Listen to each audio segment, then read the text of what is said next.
understand the role of national orientation. People, good Nigeria. And after Dora Akunya left that sector, up to now, I've never seen people who went to national orientation like Dora Akunya. She was everywhere, educating Nigerians, informing Nigeria.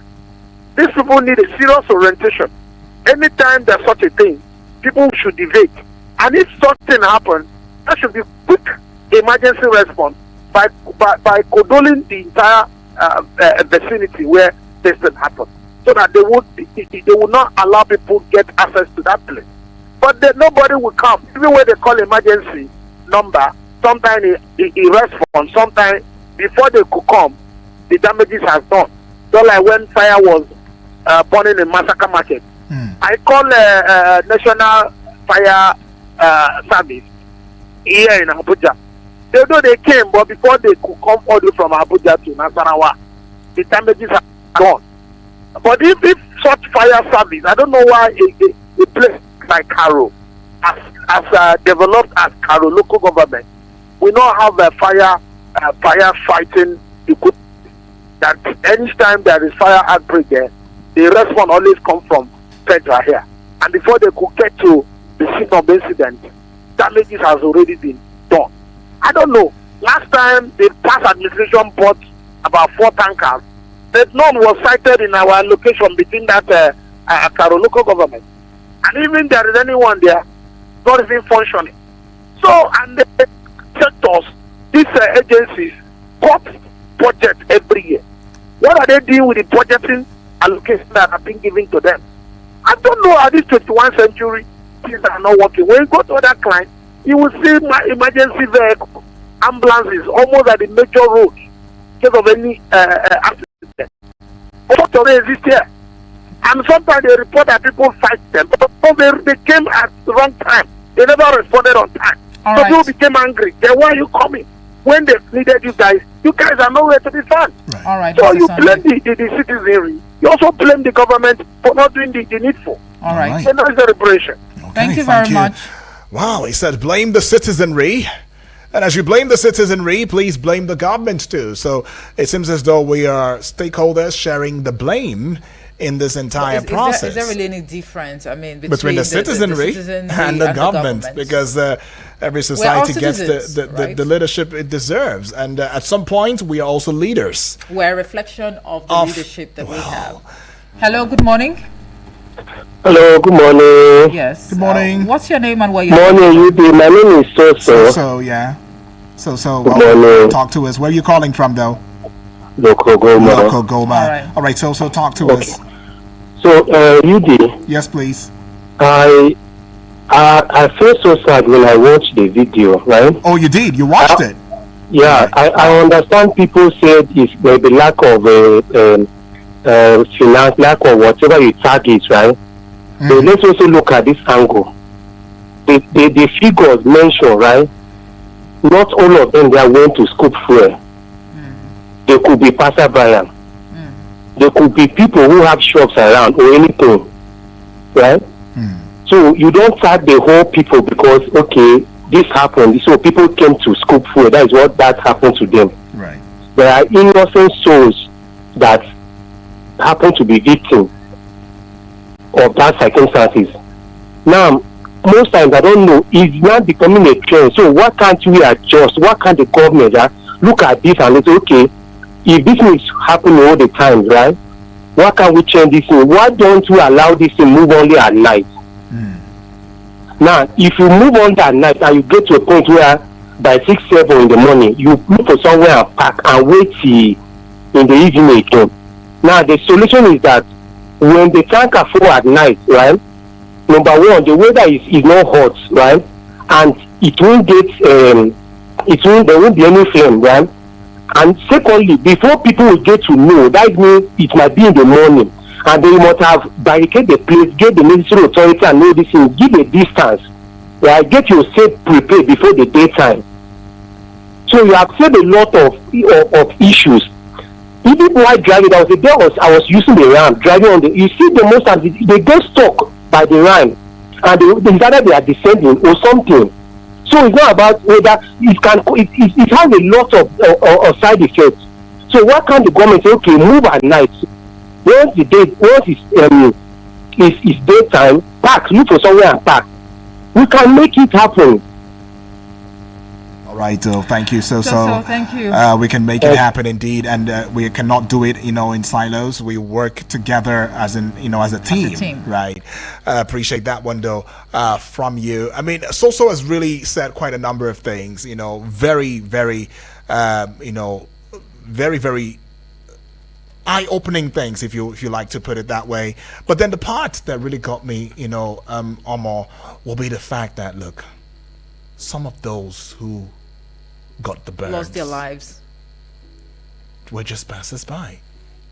They didn't even know. In fact, some even lost their lives running towards the issue, to the location, not even knowing, because out of panic. Oh, what's happening? Why is everybody running? And, stuff like that. And these things, really, really happen. But don't worry.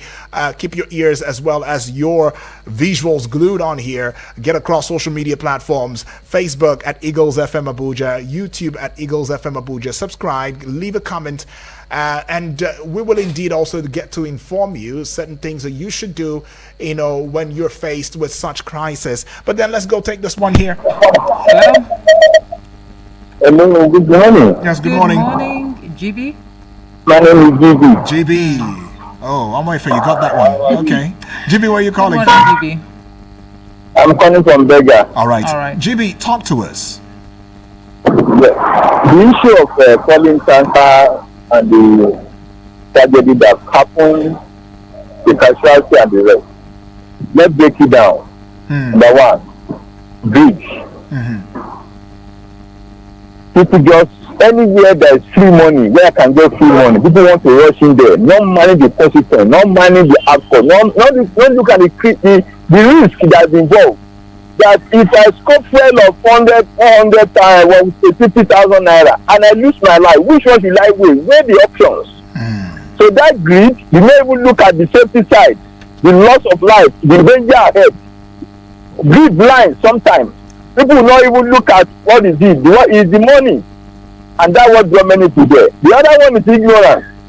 Let me tell you, if that tanker was falling in the southeast, southwest, so to say, because level of education and information, there people will still go there and scope. But the population, the number will not be as it is. Okay. How do I mean? If you look at that environment, don't be so like majority of those who died there are these Alumanjeri, these people that just say, they're on the street carrying plates. They don't even know where, they just see a tanker, say, if I carry 4 liters, I will get 4,000, I will get 3,000. I'm telling you, ignorance drew many into it. That they don't even know that thing is flammable. That anything can happen there when a spark in the air can burn everywhere. Because of what? When you say it's flammable, there are many things that goes into it. That are going to. Now one is that the liquid and the gas. I don't think I've been in a filling station and I tell you fair to you. If you look at the nozzle side of your vehicle, in the sun, you will see something like a steam posting out. That one there is fire. That one there is flammable. So I'm just in the hot sun of the weather of this hot weather that season, both the one on the ground and the one that is going to the air, they are dangerous. So many people got burnt, might not even be near where the liquid is the gas. I don't know what I'm saying. Right. The vapor of that petrol already in their clothes, in their waist. Immediately there's a fire, all of them will catch fire. That's why my given the person said that baby innocent person who will not even want to go there. He just looking afar off. Look what is happening. They just letting his work to see what is happening. They can go because the steam and the vapor of that petrol is already soaked his body. It's already around his environment. So any little fire is spread as well as that. Then another thing that been said, if you look at the scenario, they said that that tanker fell down. The owner of the medical now bought another tanker, transferring fuel using generator to the other tanker before it happened. Where are our police? Where are the civil defense? Where are the road safety? They have cordoned that area off. Know the danger that they are able to stop the flare, and that thing can go in flame at any time. If they are preventing that area from people going there, if there's anything that will cause the fire to happen, we nobody can really predict the casualty would be as far as that. Maybe it's only involve people who are engaged in transferring fuel from one tanker to the other. Very few. What I'm saying, next time there should be a law, or I say a law or a presidential what they call it. That's a presidential president will send that, or any governor that look anywhere there's a polling center within 10-15 minutes, road safety, DIO, whoever that can really contain movement of people that can secure the environment should be there to secure the environment. All right. I think we need a legislation or an executive order. Yes, executive order. That any time there's any polling tanker, road safety, DIO, police, military, whatever in the environment to secure that place for safety of people. I think we need that one as a bill or executive order to prevent this kind of monumental loss of life. GB, thank you. Thank you very much. It's very, very preventable. Thank you very much. Yeah. Thank you very much, GB. Well, there should be an executive order, I guess he was trying to say, out there in these kinds of situation. We'll just take this one. Hello, good morning. Okay, right. You did the right thing. Hello and good morning. Hello, and I'm not again. Welcome back. All right. I think GB has said everything today. I agree with him today. Okay. I always disagree with him, but he has said the really thing today. Oh, that's All why right. we're family. See, these tanker people, they are lawless people. If the tanker fall, instead of them to invite police, invite a real people. They can't invite them. Unless if the police have information to go there. If to say they invite a police, invite a real people, they will score that place. And then they can never allow it to happen. It don't happen in area 1 before. That junction to airport. And then next thing happen in that place. Nigeria road sector, Nigeria police, and then Nigeria Army, they take over the whole of that place. And then they block all the roads until the tanker bomb finish, until the fire brigade take the fire finish before this is. But these people, they don't inform police in time. They only want to do it. That's why it happened. That Gigawa, according to investigation now, DPO hear the information, and then DPO don't have sufficient people before this is. Even before DPO hear information, Nigeria, this is road sector went that place, but they can't do anything there. Before they inform the fire brigade in Gigawa there, and then far distance, they're supposed to inform police, inform road sector before they do anything there. The man take a generator to that place to cover the petrol without police control that place, without road petrol control that place. That's why this is disaster court. So that man is supposed to be charged. He's supposed to be charged to court for negligent conduct. But nobody can do it because Tanker Union, they are most stubborn people in Nigeria.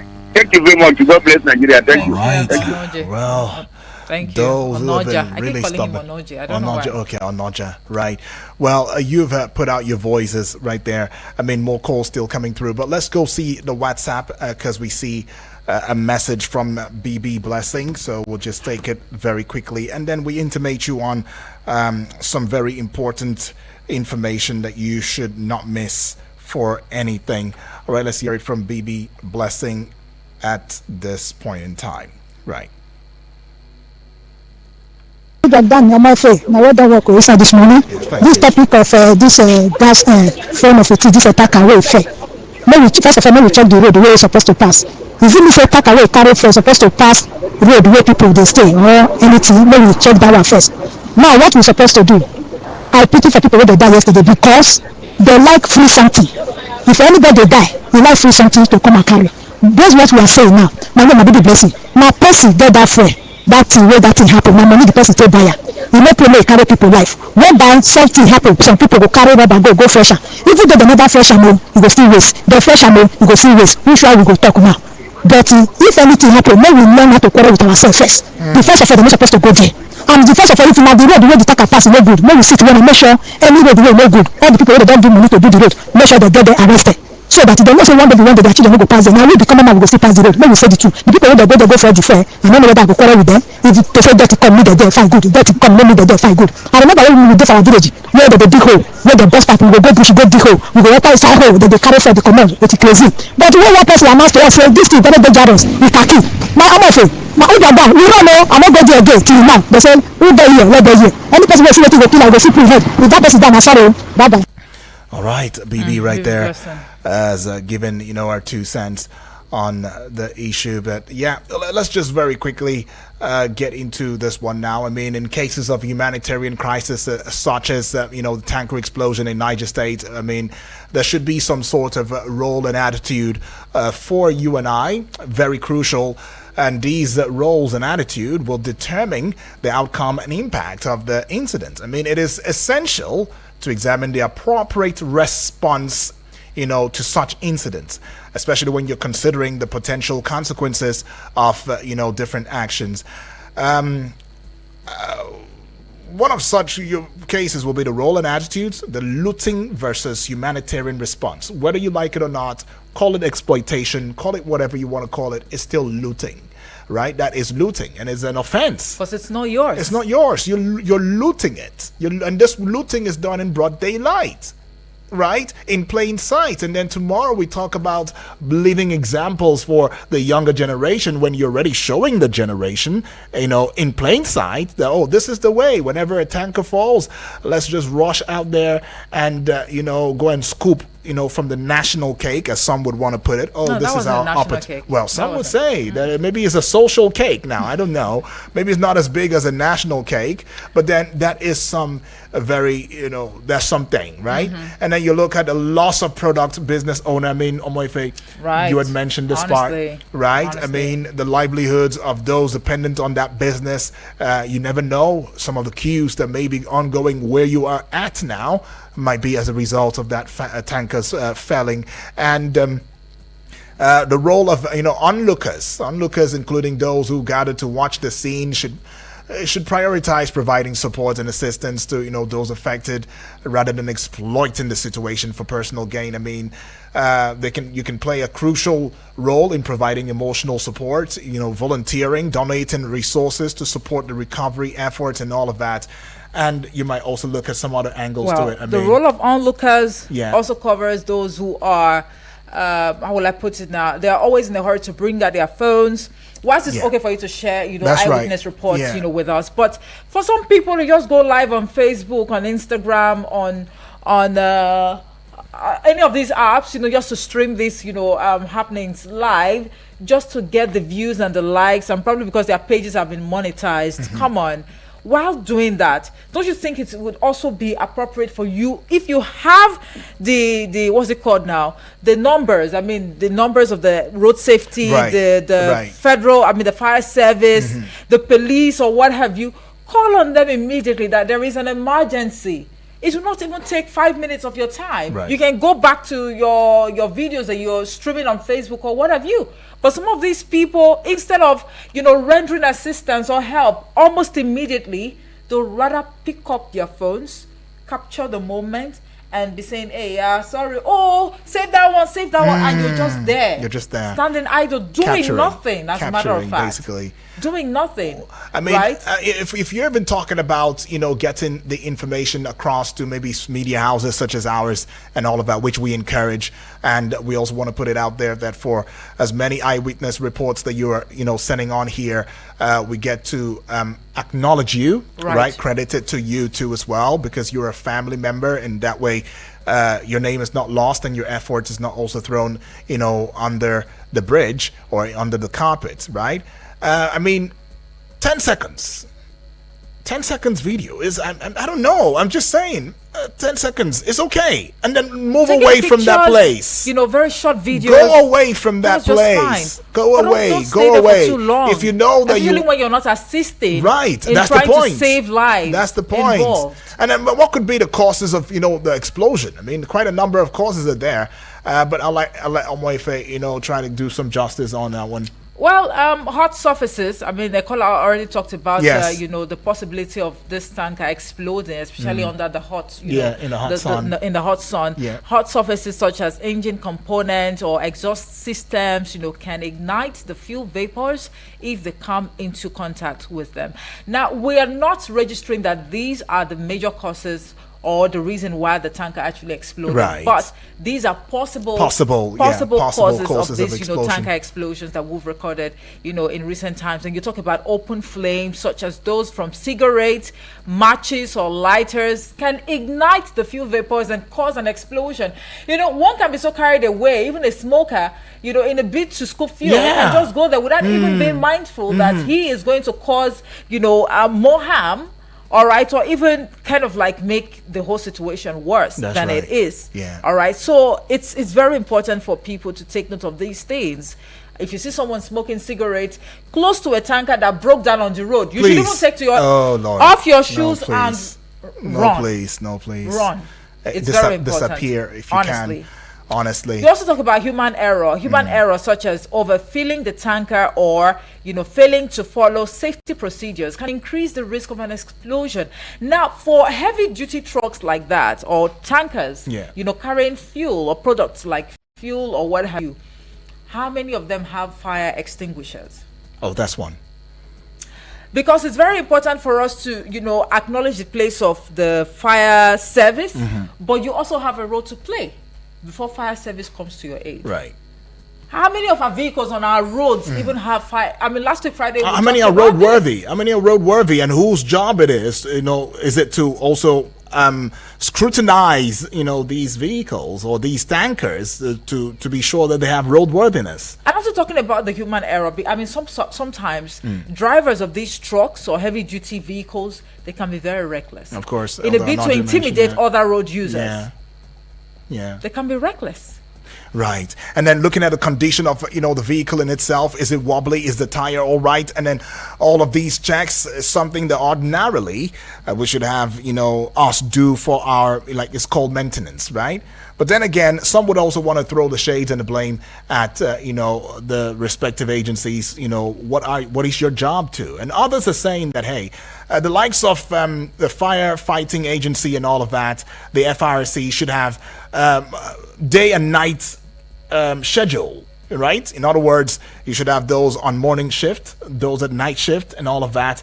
That this way, it will not only create employment, but it will also ensure that we have, the system working and running, and there should be efficiency, right. Yes, and there should be post, and maybe every I don't know how many kilometers now, just build a post, just like we see with the police and all of that. I mean, well, they're almost everywhere. Everywhere. So I think there are lessons that really can be learned from this, tragic incident. First of all, this should be a wake-up call to the relevant stakeholders, the road safety, all right, the fire service, the police itself. The way we have the police officers, at every nook and cranny of this country, right. Let us also have the road safety officers. Let's have the fire service too as well. So that also appeals to manpower, having enough officers on ground so that they can be deployed. Just like you said, have people on the morning duty and even night duty. Shift. I mean, and the fire service, we should have their tanks or their trucks stationed. Please, and filled strategic locations with water. Yes, with water. So you don't have to wait for an emergency to happen or tragic events like this to happen before you start running up and down. You start blowing your sirens on the road. Wow. Then you want every other road user to fly into the bush because you're trying to salvage the situation. Well, in developed countries, these things are supposed to be stationed, at strategic locations, so that when these things, nobody's praying for these, things to happen, but just in case they happen, you can swiftly respond. Right. Honestly, it is very, very important. Right. Let this be a wake-up call, so that at the end of the day, when we are budgeting monies to these agencies, we know that the monies are being used judiciously. People can see it. They can also feel the impact of these monies being budgeted at the end of the day. Talk about a wake-up call. A wake-up call is the fact that our time is already spent, but we still see you calling in. But don't worry, the breakfast show is still ongoing. You didn't have breakfast? 6 a.m., 7 a.m., 8 a.m., 9 a.m., 10 a.m., 11 a.m.? You might just have your breakfast even now. Oh, no, please. This is not really the breakfast you need, please. Realistically, we're going to take a break, play some music. You can seize that opportunity to go get bread or cocoa and akara if you like. That's about the best breakfast that an average Nigerian is trending can rely on. That's right. Now. But don't worry, don't go away. We're still here. We're not gone.